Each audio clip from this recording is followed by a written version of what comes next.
Ciao a tutti, oggi parliamo di un problema che colpisce fondamentalmente tutti i gatti, soprattutto i gatti che vivono in casa sono molto più soggetti a questa problematica, ma accade ovviamente a qualsiasi gatto proprio perché il gatto ama pulirsi, ama leccarsi e quindi di base introduce sempre una gran quantità di pelo. Sto parlando dei pilobezoari, volgarmente chiamati palle di pelo.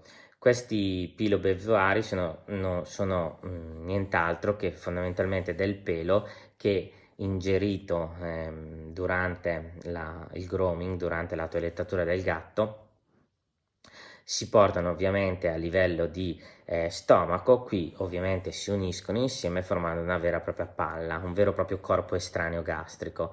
Questo fondamentalmente è una delle prime cause di vomito nel gatto e quindi molto spesso il proprietario si accorge che il gatto vomita o addirittura vomita il bollo di pelo. A volte, quando il bollo di pelo è nello stomaco per più giorni, addirittura il proprietario si accorge anche che mangia un po' meno, proprio perché si sente probabilmente il gatto lo stomaco pieno. E in questo video voglio soffermarmi sia sulla gestione, come gestire questi bolli di pelo dal punto di vista del proprietario, sia ovviamente spiegarvi perché è importante conoscere la problematica, gestirla e non attendere ovviamente cioè di non credere che sia normale che il gatto vomiti, ok? Ovviamente evitare che il gatto continui a vomitare, sia per il fatto acuto, cioè del vomito stesso, sia perché ovviamente un gatto che continua a vomitare poi può incorrere in problematiche croniche, quindi aver poi la necessità di essere gestito a vita per questo problema di vomito cronico. Partiamo da come in generale si deve gestire un gatto e i suoi boli di pelo. Generalmente l'ideale sarebbe quello di spazzolarlo quotidianamente per cercare di togliere più pelo possibile. Molto spesso esistono in commercio dei guanti che ci permettono, mentre accarezziamo il nostro gatto, di eliminare una buona quantità di pelo. Gli animali di solito lo amano e quindi usate questi tipi di oggetti che danno piacere al gatto e vi permettono di eliminare il pelo. Poi esistono in commercio anche delle sostanze che fondamentalmente fanno in modo che il bollo di pelo, invece di restare nello stomaco, vengono ovviamente trascinate per tutto il canale digerente, eliminate, e sono delle sostanze che si consiglia di utilizzare periodicamente, proprio per evitare che il vostro gatto poi accumuli pelo e si crei proprio un vero e proprio corpo estraneo che magari dà anche occlusione. Raramente abbiamo l'occlusione da pilobezoare, da palla di pelo, però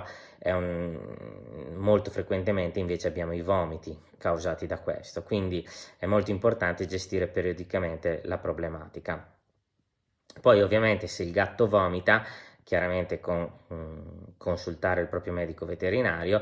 Io generalmente, quando un gatto giovane vomita, penso sempre come prima ipotesi che possa essere un pilobezoario, cerco di gestire un attimo la problematica e se poi si risolve chiaramente cerco di spiegare poi come si può gestire la problematica per evitare che ogni 2x3 il proprietario si trova il gatto che vomita a causa del bollo di pelo. Esistono anche dei mangimi che aiutano ovviamente a ridurre questa problematica. Comunque il succo del video è quello fondamentalmente di gestire il problema fin dall'inizio, quindi spazzolare il gatto, usare dei prodotti che riducono la formazione di bolli di pelo all'interno dello stomaco, usare dei mangimi che riducono la problematica. E poi voglio fare questa conclusione dicendo: molto spesso i proprietari trovano normale che il gatto vomita una volta ogni 15 giorni, 20 giorni, poi si riprende, poi mangia.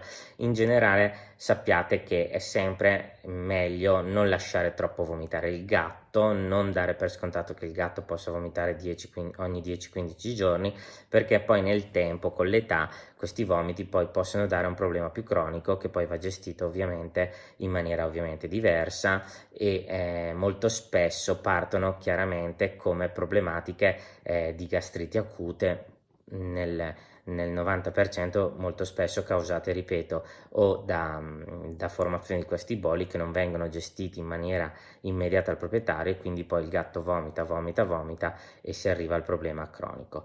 Spero che questo video vi sia piaciuto e ci vediamo alla prossima.